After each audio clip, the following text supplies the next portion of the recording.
वालेकुम स्टूडेंट्स। इंशाल्लाह आज हम बीएससी पेपर बी का फर्स्ट चैप्टर स्टार्ट करेंगे, जो कि हार्मोनिक ऑसिलेटर्स के हवाले से। सबसे पहले ज़रा हम ऑसिलेटर को समझते हैं कि ऑसिलेटर क्या होता है। ठीक है, बात करते हैं वन कंप्लीट राउंड ट्रिप या वन कंप्लीट साइकिल, या हम यूँ भी कह सकते हैं कि एक बॉडी की motion, to and fro motion या बैक एंड फोर्थ मोशन, या हम यूँ कह सकते हैं कि एक बॉडी अगर जिस पोजीशन से स्टार्ट हो रहा है और वापस उसी पोजीशन पर आ जाए तो इसको हम कहते हैं वन साइकिल या वन ऑसिलेशन, वन वाइब्रेशन भी कहते हैं। ठीक है, बैक एंड फोर्थ मोशन भी इसको कहते हैं। जैसे सपोज करो साइकिल का व्हील आप रोटेट करवा रहे हो, इनिशियल एक पोजीशन से आप स्टार्ट लेते हो और वो रोटेट होकर वापस इसी पोजीशन के ऊपर आ जाता है, तो उसको भी हम वन कंप्लीट राउंड ट्रिप का नाम देते हैं या वन साइकिल का नाम देते हैं। तो इसी चैप्टर में हम सारा इसी से रिलेटेड चीज़ें पढ़ेंगे। इसी तरीके से अगर हम हार्मोनिक ऑसिलेटर की बात करेंगे तो एक बॉडी जो कि बैक एंड फोर्थ मोशंस को ओबे करता है, ठीक है, इक्वल इंटरवल ऑफ टाइम को, तो उसको हम नाम देते हैं हार्मोनिक ऑसिलेटर्स। जैसे कि आपके पास शीशा है, एक झूला है, उसकी हम बात करें, जैसे आपके पास मैस स्प्रिंग सिस्टम है, उसकी अगर बात करेंगे तो ये सारी की सारी सिंपल पेंडुलम है। ये सारी की सारी चीज़ें क्या है, ये सिंपल हार्मोनिक मोशंस को ओबे करता है। तो इसी हवाले से हम बहुत सारी चीज़ें पढ़ेंगे कि सिंपल हार्मोनिक मोशंस क्या होता है और इसकी एप्लीकेशंस की तरफ हम जाएंगे। इसके ऊपर पहला जो लॉन्ग क्वेश्चन है वो हुक्स लॉ के हवाले से, ठीक है, जो कि ऑलरेडी हम पढ़ भी चुके हैं। हम मैथ स्प्रिंग सिस्टम की बात करेंगे। सपोज करो आपके पास एक मैथ स्प्रिंग सिस्टम है, जो कि मैं आपको यहाँ पर फिगर में दिखा रहा हूँ, आपके फिगर नज़र आ रहा है, ठीक है। वन साइड इसका एक मैथ के साथ बंधा हुआ है और एक साइड इसका फिक्स है, ठीक है। इनिशियली ये एक पोजीशन पर है जिसको हमने ओरिजिन का नाम दे दिया। जो ही हम इसके ऊपर फोर्स लगाएंगे तो ये कुछ डिस्प्लेस होगा अपनी मेन पोजीशन से, जिसको हमने एक्स का नाम दे दिया, और वो उसका हम एक एक्साइटेड स्टेट बन जाता है। अब ड्यू टू रिस्टोरिंग फोर्स ये बॉडी क्या करेगा, जब हम इसके ऊपर एक्सटर्नल फोर्स रिमूव करेंगे तो ये वापस आएगा और जहाँ से हमने स्टार्ट लिया था वहाँ पे रुकेगा नहीं बल्कि आगे जाएगा। ये सेकंड इसकी एक्सट्रीम पोजीशन बन जाएगी ड्यू टू इनर्शिया कह लो, ड्यू टू रिस्टोरिंग फोर्स कह सकते, ठीक है। तो हम यूँ कह सकते हैं कि बॉडी के ऊपर जितनी फोर्स लगी बॉडी इतना ही डिस्प्लेस हुआ, ठीक है। तो हम यूँ भी कह सकते हैं कि force is directly proportional to X. इस प्रोपोर्शनलिटी साइन को ख़त्म करने के लिए हम कांस्टेंट लगाएंगे एफ इक्वल टू के एक्स। के क्या है, ये इसको कहते हैं स्प्रिंग कांस्टेंट, ठीक है। ये स्प्रिंग किस मटेरियल का बना हुआ है और इसकी कितनी फ्लेक्सिबिलिटी होगी। विद इन इलास्टिक लिमिट अगर हम इसके ऊपर फोर्स लगाएंगे तो ये वापस कम बैक करेगा। अगर हम इतनी ज़्यादा फोर्स लगा दें कि इलास्टिक लिमिट को अगर एक्सीड कर दे तो ये क्या हो कर जाएगा, ये स्प्रिंग स्ट्रेट हो जाएगा या स्प्रिंग टूट भी सकता है, ठीक है। तो विद इन इलास्टिक लिमिट अगर हम इसके ऊपर फोर्स लगाएंगे तो ये क्या करेगा, ये वापस कम बैक करेगा, ठीक है। और हमारे पास रिजल्ट क्या आ जाएगा, एफ इक्वल टू के एक्स। ये हमारे पास अप्लाइड फोर्स थी, ठीक है। अब हम बात करते हैं, जैसे मैंने आपको शुरू में बता दिया कि ये जब आप इसके ऊपर एक्सटर्नल फोर्स रिमूव करते हो तो ये ओरिजिन पे रुकने के अलावा क्या होता है, इनसाइड चला जाता है, जिसको हम सेकंड एक्साइटेड स्टेट भी कहते हैं, ठीक है। तो वो फोर्स जो बॉडी को मजबूर करे, ये कंपेल करे अपने ओरिजिनल पोजीशन की तरफ आने के लिए, ठीक है। ओरिजिनल पोजीशन क्या थी, जहाँ से हमने स्टार्ट लिया था, तो ऐसी फोर्स को हम इसकी रिस्टोरिंग फोर्स भी कहते हैं। The force which compel a body to move, जहाँ से स्टार्ट लिया था, सपोज करो मीन से स्टार्ट लिया तो हम मीन का वर्ड यूज़ करेंगे, अगर हम एक्सट्रीम से स्टार्ट लेंगे तो हम एक्सट्रीम का वर्ड यूज़ करेंगे, ठीक है, जहाँ से स्टार्टिंग पॉइंट होगा। तो हम ये भी कह सकते हैं the force which compel a body to move from its origin या फ्रॉम इट्स मीन पोजिशन, और उसको हम क्या का नाम देंगे, उसको हम रिस्टोरिंग का नाम देंगे। यहाँ पे आपको नजर आ रहा होगा F small R equal to minus K X. ये माइनस किस चीज़ को शो करता है, ये नेगेटिव साइन, ये डायरेक्शंस को शो करता है कि डायरेक्शन क्या हो जाएगी, जिस डायरेक्शन में आपने फोर्स अप्लाई किया था ये उसके अपोजिट साइड पे होगा। सपोज करो आप स्प्रिंग को खींच के बाहर की तरफ उसके ऊपर फोर्स लगाते हो तो रिस्टोरिंग क्या करेगा, वो इनसाइड उसको लेके आएगा। तो ये नेगेटिव साइन किस चीज़ को शो करेगा, उसके डायरेक्शन को शो करेगा। अगला है हमारे पास टाइम पीरियड। तो हम बात करेंगे कि टाइम एक ऑसिलेशंस के लिए कि वो एक या वन वाइब्रेशन के लिए या वन साइकिल के लिए कितना टाइम रिक्वायर्ड होगा। Time required to complete one oscillation, one vibration, उसको हम टाइम पीरियड का नाम देंगे और इसको हम कैपिटल टी से मेंशन करेंगे, ठीक है। तो इसका यूनिट क्या होगा, टाइम का यूनिट आपको पता है सेकंड होता है। अब फ्रीक्वेंसी की जब बात करेंगे तो फ्रीक्वेंसी को हम ये भी कह सकते हैं कि it is the reciprocal of time period, ठीक है। टाइम पीरियड का उलट, या हम ये भी कह सकते हैं नंबर ऑफ ऑसिलेशन। वहाँ पे हमने टाइम को बात की कि एक साइकिल के लिए कितना टाइम रिक्वायर्ड होगा, यहाँ पे हम वन साइकिल की बात की, ठीक है। Number of vibration completed by body in 1 second, एक सेकंड में एक बॉडी कितने साइकिल कंप्लीट करेगा, वहाँ पे टाइम रिक्वायर्ड, ठीक है। टाइम पीरियड क्या था, time required to complete one vibration. यहाँ पे हमने टाइम को क्या कर लिया, एक सेकंड ले लिया, एक सेकंड में कितने वाइब्रेशन होंगे उसको हमने इसका फ्रीक्वेंसी का नाम दे दिया। या टाइम पीरियड का रिसिप्रोकल भी कह सकते हैं, इसको सेकंड इन्वर्स भी आप कह सकते हो, या इसको हम इन अदर वर्ड कह सकते हैं हर्ट्ज, ठीक है। फ्रीक्वेंसी का यूनिट क्या होगा, हर्ट्ज। अगला है हमारे पास एम्पलीट्यूड। तो एम्पलीट्यूड हम यूँ भी कह सकते हैं कि the maximum displacement from mean position, mean position या फ्रॉम ऑरिजिन, ठीक है। आइदर बाहर की तरफ हो या इनसाइड हो, ठीक है। तो इस दोनों को हम क्या नाम देंगे, इस दोनों को हम कहेंगे हमारे पास क्या आ जाएगा, इसको हम एम्पलीट्यूड का नाम देंगे, इसको एक्स एम से मेंशन करते हैं। जैसे हम शुरू में पढ़ते आ रहे हैं, पेपर सी में भी एक्स एम का वर्ड यूज़ करते आ रहे थे, या एक्स नॉट से भी इसको मेंशन कर सकते हैं। तो मैक्सिमम डिस्प्लेसमेंट, ठीक है, from mean position either inside और आउटसाइड, ठीक है। या आपने जो फोर्स लगाया था, जैसे हमने के एक्स पढ़ा था, या उस साइड पे, या F equal to minus K X, ठीक है, या इन साइड, तो उसको हम क्या नाम देंगे, उसका एम्पलीट्यूड का नाम देंगे। उम्मीद है ये आप लोगों को क्लियर हो गया होगा। अब हम जरा इसके ऊपर लॉन्ग क्वेश्चन पढ़ते हैं मैस्पिंग सिस्टम का, ठीक है। तो पहले लॉन्ग क्वेश्चन है सिंपल हार्मोनिक मोशन, ठीक है। हम यहाँ पर बात करते हैं कि ये रिजल्ट आपको दिया हो, इस रिजल्ट को हमने प्रूफ करना, ठीक है, कि acceleration is directly proportional to minus X. अब बॉडी में एक्सेलरेशन जो पैदा होता है, जब आप बॉडी की बात करते हैं, हमने शुरू में बात किया था कि डिस्प्लेसमेंट का वर्ड यूज़ किया तो वो शॉर्टेस्ट पाथ था, ठीक है।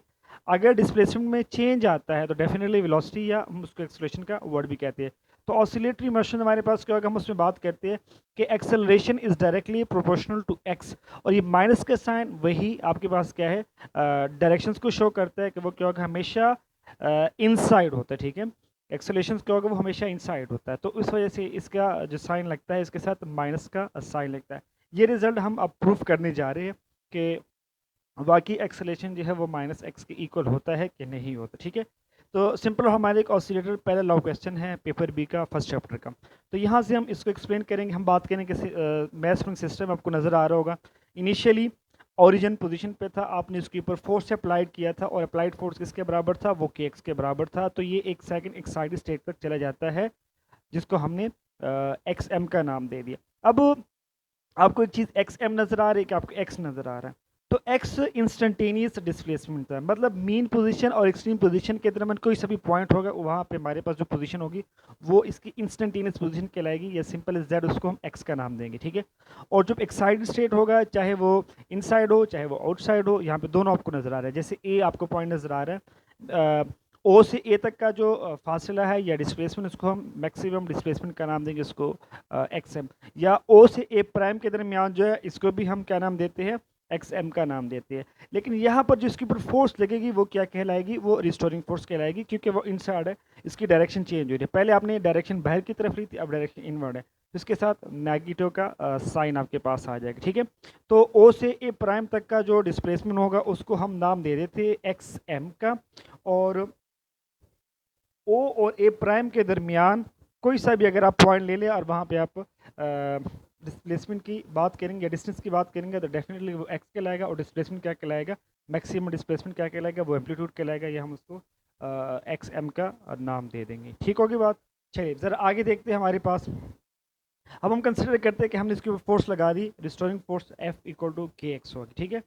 अच्छा, रिस्टोरिंग फोर्स क्या हो गया, F equal to applied force था एफ इक्वल टू के एक्स, और रिस्टोरिंग फोर्स था एफ इक्वल टू माइनस के। और जनरल फोर्स किसके बराबर होता है, वो you know very well m a के बराबर होता है, ठीक है। Force equal to m a, Newton का सेकंड लॉ। ए किसके बराबर होता है, ए जो होता है वो सेकंड डेरिवेशन होता है डिस्प्लेसमेंट के, ठीक है। हम इसको यूँ भी लिख सकते हैं कि एफ इक्वल टू एम, ए की जगह पे लिख सकते हैं D square X by D T square, ठीक है। जैसे कि आप वेलोसिटी को लिखते हैं D x by D T, ठीक है। जैसे आप एक्सलेशन को लिखेंगे यहाँ पर D square X by D T का स्क्वायर, ठीक है। ये डबल डेरिवेशन ऑफ डिस्टेंस जो होता है वो एक्सलेशन आपके पास कहलाता है। क्लियर। अब इक्वेशन 1 आपके पास आ गई, एक आपके पास इक्वेशन 2 आ गई रिस्टोरिंग। इन दोनों का अगर कंपैरिजन करें तो आपके पास क्या आ जाएगा, M D square X by D T का स्क्वायर माइनस के एक्स, ठीक है। अब x के साथ x जो है, अब ज़रा देखो यहाँ पर अगर इसको सिंपलीफाई करेंगे, m को इधर ले आओ तो ये क्या हो जाएगा, माइनस के बाय एम आ जाएगा, ठीक है। और D square X by D T square, इसको हम यूँ भी लिख सकते हैं। अगर इसका डबल डेरिवेशन को अगर अलग अलग करके लिखेंगे, जैसे लिखेंगे हम D by D T into D by D T x, ठीक है, तो वो वी के बराबर हो जाएगा, तो d we by D t आ जाएगा, माइनस के और एम एक्स आ जाएगा। अब हम क्या करेंगे, यहाँ पे इसको ज़रा सिंप्लीफाई करें तो हम कहते हैं दोनों साइड पे एक्स को मल्टीप्लाई करो, D we by D T D X minus के बाय एम एक्स और डी एक्स आ जाएगा, क्लियर। ओके, अब हम यूँ भी कर सकते हैं कि डी एक्स को अंदर कर लो, मल्टीप्लिकेशन में आप चेंज कर सकते हो, वी को डी वी को बाहर कर लो, तो D x by D T क्या आ जाएगी, वी आ जाएगा और डी वी आ जाएगा, ठीक है। Rate of change of displacement जो होता है वो वेलोसिटी ही होता है, तो we D we equal to minus के और एम एक्स और डी एक्स आ जाएगा। अब इसको आपने सिंपली इंटीग्रेट कर लेना, ठीक है, तो we D we equal to minus की और हम कॉन्स्टेंट इसको बाहर करो, एक्स और डी एक्स का डिफ्रेंशिएशन क्या हो जाएगा, एक्स स्क्वायर बाई 2 और प्लस सी, ये होता है कॉन्स्टेंट ऑफ इंटीग्रेशन, क्योंकि हमारे पास इंटीग्रेशन जो है वो इम्प्रॉपर है, यहाँ पर इसकी लिमिट नहीं है, तो इस वजह से इसके बाद कॉन्स्टेंट आ जाएगा, ठीक है। Let's say this is equation number 3। अब हमने इसकी कॉन्स्टेंट की वैल्यूज़ को कैलकुलेट करना कि कॉन्स्टेंट किसके बराबर होगा, इसके लिए हम लेते हैं बाउंड्री कंडीशन लेते, ठीक है। बाउंड्री कंडीशन का मतलब क्या होगा कि हम इसको कन्फाइंड कर लेते, इसके बाउंड कर लेते, ठीक है। हम बात करते हैं कि अगर डिस्प्लेसमेंट आपके पास मैक्सिमम हो जाए, ठीक है, जब डिस्प्लेसमेंट मैक्सिमम हो जाएगा तो डेफिनेटली वेलोसिटी क्या हो जाएगा, एक्सट्रीम पोजीशन के ऊपर वेलोसिटी जीरो हो जाती है, क्योंकि वो डायरेक्शन चेंज हो रही होती है, ठीक है। जहाँ एक्स जो होगा, एक्स एम मैक्सिमम डिस्प्लेसमेंट, वहाँ पर डायरेक्शन चेंज होती है, बॉडी थोड़ी देर के लिए रुकता है, तो वेलोसिटी जीरो हो जाती है। तो ये आप ज़रा पुट करेंगे आपके पास प्रीवियस इक्वेशन में, अगर यहाँ पर इसको देखेंगे प्रीवियस इक्वेशन क्या आ जाएगी, इसमें ज़रा पुट करें, एक्स की जगह पे एक्स एम पुट करें और वी को जीरो पुट करें, तो ये लेफ्ट साइड वाली इक्वेशन क्या हो जाएगी, लेफ्ट साइड जीरो हो जाएगा, बाकी आपके पास एज इट इज रह जाएगा। यहाँ से आपने सी की वैल्यू निकाली, हाफ के बाई एम और एक्स एम का स्क्वायर। अब ये सी की वैल्यू उठा के आपने इस इक्वेशन नंबर 3 में पुट कर लेनी है, तो आपके पास क्या आ जाएगा, put value of c in equation number 3, तो हाफ वी का square minus 1/2 k by m x का square plus 1/2 k by m x m का स्क्वायर, ठीक है। ओके, 1/2 सब में कॉमन है, ये कट जाएगा, वी स्क्वायर आ जाएगा के बाई एम, यहाँ से के बाई एम कॉमन कर लो, एक्स एम का स्क्वायर माइनस एक्स का स्क्वायर आ जाएगा। अब यहाँ से हमने वी की वैल्यू निकालनी है, तो स्क्वायर रूट ले लो, तो आपके पास के v square equal to k by m plus minus x m का स्क्वायर माइनस एक्स का स्क्वायर रूट आ जाएगा, clear. Let's say this is equation number 4 होगी, ठीक है। ओके, सिंपल हमारे क्वेश्चंस की अगर हम बात करेंगे सर्कुलर के लिए, तो वो ऑलरेडी हमने फर्स्ट ईयर का चैप्टर नंबर 5 में पढ़ा था, और पिछले भी हमने पढ़ा था कि ए जो था वो माइनस या ए जो था वो ओमेगा स्क्वायर एक्स के इक्वल था, ठीक है। जैसे हमने लीनियर और एंगुलर का रिलेशन पढ़ा था, हमने पढ़ा था v equal to r omega, ठीक है। आर जो था वो एक्स के बराबर था ओमेगा, और एक्सेलरेशन किसके बराबर था, ओमेगा स्क्वायर एक्स के बराबर था, ठीक है। अगर किसी का कोई डाउट हो तो वो आप मुझसे डिस्कस कर सकते हैं। तो एक्सेलरेशन किसके बराबर होता है, सर्कुलर मोशन में वो ओमेगा स्क्वायर एक्स के बराबर होता है, ठीक है। और यहाँ पर अगर हम ओमेगा स्क्वायर की बात करेंगे तो ओमेगा स्क्वायर हमारे पास किस चीज़ के इक्वल होता है, ये भी ऑलरेडी हम कैलकुलेट कर चुके हैं कि मैथ स्प्रिंग सिस्टम में ये माइनस के बाई एम के बराबर होता है, ठीक है। किसी को डाउट होगा तो मैं आपको मज़ीद इसकी एक्सप्लेनेशन दे दूँगा, ठीक है। ये दो ऑलरेडी हम फर्स्ट ईयर का चैप्टर 5 में पढ़ चुके, वहाँ से हमने इसको यूज़ के लिए, यहाँ पर इसकी प्रूफ की ज़रूरत नहीं है। इन दोनों का अगर कंपैरिजन करें, minus omega square x equal to minus के और एम एक्स, एक्स के साथ एक्स कट जाएगा, ओमेगा स्क्वायर आ जाएगा के बाई एम, ठीक है। तो इस ओमेगा की वैल्यू, ठीक है, के बाई एम स्क्वायर रूट के बराबर थी, ये अब आप उठा के इक्वेशन नंबर 4 में आप पुट करें, तो वी क्या आ जाएगा, plus minus omega x m का स्क्वायर माइनस एक्स का स्क्वायर, और आपके पास क्या आ जाएगा, स्क्वायर रूट आ जाएगा। ये हमारे पास वेलोसिटी की रिलेशन आ गई। अब हमने क्या करना है, अब हमने डिस्प्लेसमेंट की रिलेशन को प्रूफ करने के, डिस्प्लेसमेंट हमारे पास किसके बराबर था, तो यू नो वेरी वेल के वेलोसिटी किसके बराबर होता है, वो D x by D T होता है, ठीक है। बाकी यही इक्वेशन आपके पास आ जाएगी। अब d x by D t equal to k और m square root x m का स्क्वायर माइनस एक्स का स्क्वायर आ जाएगा, ठीक है। ओके, डी एक्स और डी टी को उधर मल्टीप्लाई क्रॉस मल्टीप्लाई करो, तो एक्स एम का स्क्वायर माइनस एक्स का square root equal to k by m d t आपके पास आ जाएगा, क्लियर। अब यहाँ पे आपके क्या है, इसको इंटीग्रेट कर ले, दोनों साइड से इंटीग्रेट कर ले। तो ऑलरेडी मैथमेटिशियन आप लोग मैथमेटिशियंस हो, आप लोगों ने फार्मूला पढ़ चुके हैं कि एक्स एम का स्क्वायर अगर ऊपर डिफरेंशियल फॉर्म हो और नीचे अगर एक्स एम का स्क्वायर हो, मैक्सिमम का स्क्वायर हो और माइनस एक्स का स्क्वायर हो, वो माइनस का inverse x by x m के बराबर होता है। ये फार्मूला आप देख सकते हैं, ठीक है। के बाय एम बाहर कर लो, कांस्टेंट है, तो डी टी आ जाएगा, d t integration simple t आ जाएगी, यहाँ पे हमने दोबारा इम्प्रॉपर इंटीग्रेशन है तो कांस्टेंट इंटीग्रेशन हम क्या लगा लेते हैं, सपोज करो हमने सी की बजाय यहाँ पर फाई लगा ली, ठीक है। अच्छा, कॉस की कैरेक्टरिस्टिक ये होती है कि चाहे माइनस हो तो वो क्या कर देता है, उसको निगलेक्ट कर लेते हैं क्योंकि इससे कोई फर्क नहीं पड़ता। माइनस कॉज इनवर्स जो होता है वो कॉज इनवर्स के बराबर ही होता है। तो कॉज इनवर्स आ जाएगा x by x m equal to minus के बाय एम टी और प्लस फाई आ जाएगा। ओके, एक्स की वैल्यू आ जाएगी एक्स एम, क्रॉस मल्टीप्लाई करो कॉस, ठीक है, कॉस को भी उधर ले जाओ तो कॉज इनवर्स कॉज हो जाएगा के बाय एम टी और प्लस फाई। और आपके पास यहाँ पे वो प्रॉपर्टी भी मेंशन की, कॉज ऑफ माइनस थीटा जो होता है वो कॉज ऑफ थीटा के बराबर होता है। तो x equal to x m cos omega k by m किसके बराबर था, स्क्वायर रूट, हमने पिछली इक्वेशन में प्रूफ कर चुके वो ओमेगा के बराबर था, टी आ जाएगा प्लस फाइव आ जाएगा। Let's say this is equation number 6 हो जाएगा, ठीक है। इक्वेशन नंबर 6 किस चीज़ के लिए है, ये हमारे पास डिस्प्लेसमेंट, ठीक है, डिस्प्लेसमेंट हमारे पास आ जाएगा। तो यहाँ पे हम अब सिंपल सा जो ऊपर वाली इक्वेशन थी इसमें हम पुट भी कर सकते हैं कि v equal d x by D t equal to minus omega x m sine, ठीक है, ओमेगा टी प्लस फाइव, इसको यूँ भी लिख सकते हैं। एक्सेलरेशन किसके बराबर हो जाएगा, चलिए अब हमने यूँ कर लेना है कि वेलोसिटी की रिलेशन ऑलरेडी हम कैलकुलेट कर चुके थे प्रीवियस उसमें, डिस्प्लेसमेंट में आ गई। अब हम ये ज़रा यहाँ पर एक्सेलरेशन की तरफ चलते हैं। तो एक्सेलरेशन को हम यूँ भी लिख सकते हैं कि d square x by D T का स्क्वायर। तो सिंपल सा हम यूँ भी कह सकते हैं कि वेलोसिटी वाली टर्म जो थी तो उसके अगर हम दोबारा उसको उसकी डेरिवेशन करें तो हमारे पास क्या आ जाता है, D by D T x, अगर उसकी दोबारा हम वो करेंगे तो D square X by D T का स्क्वायर। तो अब डबल डेरिवेशन इस डिस्प्लेसमेंट का ले, इक्वेशन नंबर 6 का पहले आप एक दफ़ा उसकी डिफ्रेंशिएशन करेंगे तो आपके पास वेलोसिटी की टर्म आ जाएगी, ठीक है। इक्वेशन नंबर 6 की अगर आप डिफ्रेंशिएशन करें एक दफ़ा तो आपके पास क्या आ जाएगा, वेलोसिटी आ जाएगी। फिर अगर दूसरी दफ़ा इसकी डिफ्रेंशिएशन करेंगे वेलोसिटी की तो आपके पास क्या आ जाएगा, उसका एक्सेलरेशन आ जाएगा। इसको आप ज़रा चेक कर सकते हो, ठीक है। तो अगला हमने बात की, अब हमने बात की एक्सेलरेशन, यहाँ पे हमारे पास प्रीवियस इक्वेशन में आ जाएगी minus omega square x m cos omega t plus five आ गया, और एक एक्सेलरेशन हमारे पास क्या था, वो माइनस ओमेगा स्क्वायर एक्स के बराबर था। इन दोनों का ज़रा आप कंपैरिजन कर ले, ठीक है।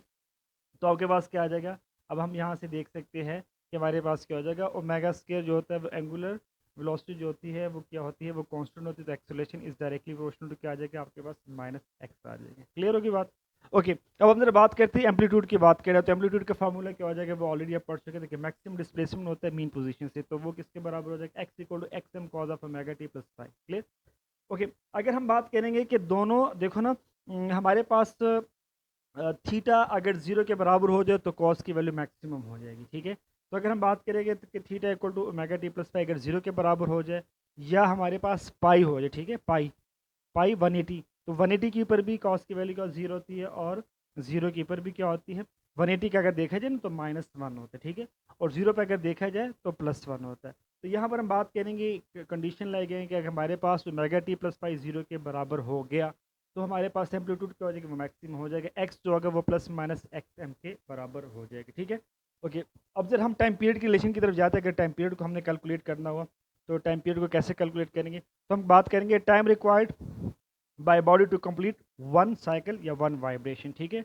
टाइम पीरियड किसके बराबर होता है, टाइम पीरियड का फॉर्मूला ऑलरेडी हम पढ़ चुके हैं, एसआई यूनिट हमारे पास इसका सेकंड था। टाइम पीरियड किसके बराबर था, आप देख सकते हो, time period t equal to हमारे पास क्या था, 2 पाई बाई ओमेगा के बराबर होता है। अब ये कैसे होता है, ये भी हम ऑलरेडी पढ़ चुके हैं कैसे होता है। इसको अगर देखेंगे theta equal to omega t होता है, इसको इक्वेशन 1 का नाम दे दो, और टोटल जो थीटा होता है वो 360 जो 2 पाई के बराबर होता है। इन दोनों का जब हम कंपैरिजन करेंगे तो हमारे पास क्या, t equal to 2 pi by omega आपके पास आ जाएगा, ओके। ओमेगा की वैल्यू आप वहाँ से पुट कर लो तो टी की वैल्यू है 2 पाई एम बाय के और स्क्वायर रूट आ जाएगा। Let's say this is equation number 7, ठीक है। अब जरा फ्रीक्वेंसी की तरफ आप चलते हैं, तो फ्रीक्वेंसी 1/t आ जाएगा, तो टाइम पीरियड के रेसिप्रोकल 1/2 पाई के बाय एम स्क्वायर रूट आपके पास आ जाएगा। क्लियर, या हम यूँ भी कह सकते हैं कि ओमेगा, ठीक है, हमने रिलेशन पढ़ा था कि ओमेगा टी इक्वल टू 2 पाई, तो omega equal to 2 pi 1/t, और 1/t किसके बराबर होता है, वो फ्रिक्वेंसी होता है। तो ये दोनों रिलेशन आप यूज़ कर सकते हो, जो आपके पास रेक्टेंगल बॉक्स में है ये भी लिख सकते हो, और जो आपके पास नीचे दिया हुआ जहाँ पे एंगुलर फ्रिक्वेंसी दी हुई है ये भी यूज़ कर सकते हो। ओमेगा इक्वल टू 2 पाई आपके पास एफ आ जाएगा। क्लियर, अब आपने क्या करना है, अब आपने इसकी एनर्जीज़ की बात करनी है, पोटेंशियल एनर्जी की बात करनी है, काइनेटिक एनर्जी की बात करनी है, और देन टोटल एनर्जी की बात करनी है, ठीक है। तो सबसे पहले अगर हम पोटेंशियल एनर्जी की तरफ चलते हैं कि हमारे पास क्या हो जाएगा रिलेशन। देखिए डिस्प्लेसमेंट की रिलेशन क्या थी इंस्टेंटेनियस की, अगर हम बात करेंगे तो वो क्या था x equal to x m cos of omega t plus five, और v किसके बराबर था minus omega x m sine omega t plus five के बराबर थे। ये दो इक्वेशन हम यहाँ पर यूज़ करेंगे, क्योंकि पोटेंशियल एनर्जी में क्या आता है वो mgh आता है, और काइनेटिक में क्या आता है वो हाफ एम वी स्क्वायर आता है। तो यहाँ पे सिंपली हमने इनकी वैल्यूज को पुट करके अपना रिजल्ट फाइंड आउट कर लें, ठीक है। तो सबसे पहले पोटेंशियल एनर्जी की तरफ चलते हैं कि पोटेंशियल एनर्जी हमारे पास किसके बराबर होता है। तो आपको पता है कि पोटेंशियल एनर्जी किसके बराबर होता है, वो माइनस वर्क के बराबर होता है, ठीक है। पोटेंशियल एनर्जी किसके बराबर होता है, वो स्प्रिंग के ऊपर जब हम काम करते हैं तो वर्क डन होता है, ठीक है, वो वर्क डन के बराबर होता है, और वर्क की वैल्यू क्या होती है वो आपको पता है एफ डी एक्स से होती है, ठीक है। यहाँ पे अगर हम कन्फाइन कर लेते हैं, बात करते हैं कि जीरो से एक्स तक हमारे पास क्या है जिसकी डिस्प्लेसमेंट की हम बात करें, तो डब्ल्यू किसके बराबर जीरो से एक्स एफ और डी एक्स आपके पास आ जाएगा। पोटेंशियल एनर्जी किसके बराबर हो जाएगी जीरो से एफ एक्स और एफ डी एक्स, ठीक है, ये माइनस का साइन वहीं से आपने इसको वो कर लेना है, तो माइनस और माइनस क्या हो जाएगा आपके पास प्लस हो जाएगा, ठीक है। अब सिंपल सा एफ किसके बराबर था, एफ रिस्टोरिंग जो था वो के एक्स के बराबर था, ठीक है। तो के को बाहर कर लो, एक्स इंटू डी एक्स आ जाएगा, जीरो से एक्स हो जाएगा, तो सिंपली आ जाएगा पोटेंशियल एनर्जी क्या हो जाएगी वो हाफ के एक्स स्क्वायर के बराबर हो जाएगा। और x की वैल्यू आपने सिंपल सा प्रीवियस इक्वेशन से पुट कर लेना, वो क्या था वो x किसके बराबर था, वो x m cos of omega t और प्लस फाइव के बराबर थे, इक्वेशन वन से आपने पुट कर लेना, ठीक है। तो आपके पास क्या आ जाएगा पोटेंशियल एनर्जी आपके पास आ जाएगी हाफ के एक्स एम का square cause of square omega t plus five, let's see equation number 3, ठीक है। अब मजीद मेन पोजीशन पे बात कर लो, एक्सट्रीम पे बात कर लो, मेन पोजीशन पे डिस्टेंस कितना होता है वो जीरो होता है, तो पोटेंशियल एनर्जी डेफिनेटली जीरो हो जाएगी। और एक्सट्रीम पोजीशन पे क्या होता है एक्स जो होता है वो एक्स एम के बराबर होता है। तो अगर यहाँ पर हम बात करेंगे तो हमारे पास क्या हो जाएगा simply half k x M आ जाएगा, ठीक है। अगर एक्सट्रीम पे बात करेंगे मीन की, तो हमने बात के लिए मीन के ऊपर क्या हो जाएगा वो जीरो आ जाएगा, मीन के ऊपर पोटेंशियल एनर्जी जीरो हो जाएगी, तो काइनेटिक एनर्जी क्या हो जाएगी वो मैक्सिमम हो जाएगी, ठीक है। देखो पोटेंशियल एनर्जी और काइनेटिक एनर्जी का जो ग्राफ होता है वो इन्वर्स होता है, ठीक है। वो ग्राफ आपको मैं बिल्कुल लास्ट में इस टॉपिक के लास्ट में आपको दिखाऊंगा। इन दोनों के ग्राफ जो होता है वो रिसिप्रोकल होता है। तो मेन पोजीशंस के ऊपर क्या होता है, पोजीशन चूंकि जीरो होती है वहाँ पे डिस्प्लेसमेंट जीरो होता है, तो पोटेंशियल एनर्जी जीरो होती है, काइनेटिक एनर्जी क्या होगी वो मैक्सिमम होगी। तो मैक्सिमम कितनी हो सकती है वो हमारे पास क्या होता है वो हाफ के एक्स एम का स्केयर आ जाएगा, ठीक है। सिर्फ आपने इसको आपने रिप्लेस कर लेना है। बेशक आप पूरे फार्मूले जो क्वेश्चन नंबर 3 में इसमें पुट कर लो तब भी आपके पास ये रिजल्ट आ जाएगा, लेकिन अगर आप डायरेक्ट भी बात कर लो जहाँ पे आपको बता रहे हैं ना u maximum equal to half k x m का स्केयर प्लस माइनस वन जो दिया, ठीक है। अब वन की वैल्यू कहाँ पर आती है, प्लस माइनस वन की वैल्यू कहाँ पर आती है, ठीक है। अगर हम यहाँ पर कॉस का फैक्टर यूज़ करेंगे तो वो तो या तो ज़ीरो पर आएगा, ठीक है, या 180 के ऊपर आएगा, जैसे कि प्रीवियस इक्वेशन में हम पढ़ चुके, ठीक है। तो बड़ा सिंपल सा है, यहाँ पर बात कर सकते हैं कि यू मैक्स या पोटेंशियल एनर्जी मैक्सिमम, ठीक है, और काइनेटिक एनर्जी मिनिमम। तो बात क्या है एट मीन पोजीशन में, अगर मीन पोजीशन पे बात करें तो एक्स जीरो होगा, तो पोटेंशियल एनर्जी क्या हो जाएगी वो जीरो हो जाएगी, और एक्सट्रीम पोजीशन के ऊपर क्या हो जाएगा इसकी जो पोटेंशियल एनर्जी क्या हो जाएगी वो मैक्सिमम हो जाएगी, ठीक है, एक्सट्रीम पोजीशन पर, और काइनेटिक क्या हो जाएगी वो जीरो हो जाएगी। क्लियर होगी बात। तो एक्सट्रीम पोजीशन पे एक्स एक्स एम के बराबर हो जाएगा, इलास्टिक पोटेंशियल एनर्जी बिकम क्या हो जाएगी वो मैक्सिमम हो जाएगा, वो हाफ के एम का के एम एक्स का के एक्स एम का स्क्वायर हो जाएगा, ठीक है। और जैसे प्लस में भी बात कर सकते हैं, मैंने आपको बता दिया, उसको हम माइनस में भी बात कर सकते हैं। नाउ हम काइनेटिक एनर्जी की बात करते हैं। काइनेटिक एनर्जी हमारे पास किसके बराबर होता है, जनरल फार्मूला होता है उसका हाफ एम वी का स्क्वायर, ठीक है। हाफ एम और वी किसके बराबर था, वी के बिल्कुल जो हमने रिजल्ट हमने क्वेश्चन नंबर 2 की जो बात की थी, अगर मैं यहाँ पे आपको शो करवा चाहूँ, ये वी की वैल्यू आ रही है, ठीक है। तो यही वी की वैल्यू आपने यहाँ पर यूज़ कर लेनी, ठीक है। तो वी किसके बराबर था, minus omega x m sine omega t plus five के बराबर था। काइनेटिक एनर्जी का जगह वो हाफ एम और बाकी वैल्यूज पुट कर लेंगे, तो यहाँ पे आपके पास काइनेटिक एनर्जी आ जाएगी। ओके, अब जरा इसकी कंडीशन की तरफ चलते हैं कि v जो होता है एक्सट्रीम पोजीशन पे v जीरो हो जाता है, क्यों, क्योंकि वो डायरेक्शन उसकी चेंज हो रहती है, तो डायरेक्शन चेंज होने की वजह से वो थोड़ी देर के लिए रुकता है। सो एक्सट्रीम पोजीशन पर काइनेटिक एनर्जी जीरो होगी, ठीक है, और मीन पोजीशन के ऊपर इसकी काइनेटिक एनर्जी क्या होगी वो मैक्सिमम होगी। तो एक्सट्रीम पोजीशन पर इसकी पोटेंशियल एनर्जी कितनी होगी, जब काइनेटिक जीरो है तो पोटेंशियल मैक्सिमम होगी एक्सट्रीम पोजीशन पर, ठीक है। और मीन पोजीशन पे इसकी अगर हम बात करेंगे तो काइनेटिक एनर्जी मैक्सिमम होगी, पोटेंशियल क्या होगा वो जीरो होगा। और मैक्सिमम आपको पता है चाहे साइन का साइकिल हो या चाहे कॉस का साइकिल हो, वो -1 से +1 के दरमियान होता है। तो +1 क्या होता है, वो इसकी मैक्सिमम वैल्यू होती है, ठीक है। -1 क्या होता है, वो इसकी मिनिमम वैल्यू होती है। तो मिनिमम और मैक्सिमम को हम एक्सप्लेन कर सकते हैं, ठीक है। साइन की जो मैक्सिमम वैल्यू क्या होगी वो 1 होगी, ठीक है। या कॉस की जो मैक्सिमम वैल्यू क्या होगी वो 1 होगी, ठीक है। और एंगल को हम देख लेते हैं, 0 पे होता है और 90 के ऊपर होता है, ठीक है। ओके, नाउ हम इसकी टोटल एनर्जी की बात करते हैं। टोटल एनर्जी क्या होती है, इसको हम मैकेनिकल एनर्जी भी कहते हैं, सम ऑफ पोटेंशियल एनर्जी और काइनेटिक एनर्जी, ठीक है। पोटेंशियल को यहाँ पर हम यू से मेंशन करेंगे, काइनेटिक को के से मेंशन करेंगे। क्लियर? ओके, पोटेंशियल एनर्जी हमने निकाली थी हाफ के एक्स एम का square cos square omega t plus 5, और उसके बाद काइनेटिक एनर्जी हमारे पास क्या जाएगा, वो half k x m sine square omega t plus 5। इन दोनों को ज़रा कंबाइन करें तो साइन स्क्वायर ओमेगा आपको नजर आ रहा है, half k x M square सब में कॉमन है, कॉमन कर लो, cos square omega t plus 5 plus sine square omega t plus 5 क्या आ जाएगा। ये फार्मूला होता है जो कि आपको नीचे मेंशन भी है, cos square theta plus sine square theta 1 के बराबर था, ठीक है, जो कि मैक्सिमम वैल्यू। तो एनर्जी कितनी आ गया आपको, टोटल एनर्जी आपके पास आ जाएगी हाफ के एक्स एम का स्क्वायर, ठीक हो गया बात। इसका मतलब क्या हुआ, इसका मतलब ये हुआ कि अगर हम टोटल एनर्जी की बात करेंगे तो ये क्या होगा, ये law of conservation of energy भी इसको कहते हैं कि energy can nether be created not be destroyed, ठीक है। इसको हम सिंपली कन्वर्ट कर सकते हैं पोटेंशियल एनर्जी में, और सिंपली इसको कन्वर्ट कर सकते हैं पोटेंशियल और काइनेटिक में, ठीक है। तो अगर पोटेंशियल एनर्जी मैक्सिमम होगी, काइनेटिक एनर्जी 0 होगी। अगर काइनेटिक एनर्जी 0 होगी तो पोटेंशियल क्या होगा, वो मैक्सिमम होगा। कहाँ कहाँ पर होता है, अब हम बता सकते हैं कि मीन पोजीशन पर और एक्सट्रीम पोजीशन पर, ठीक है।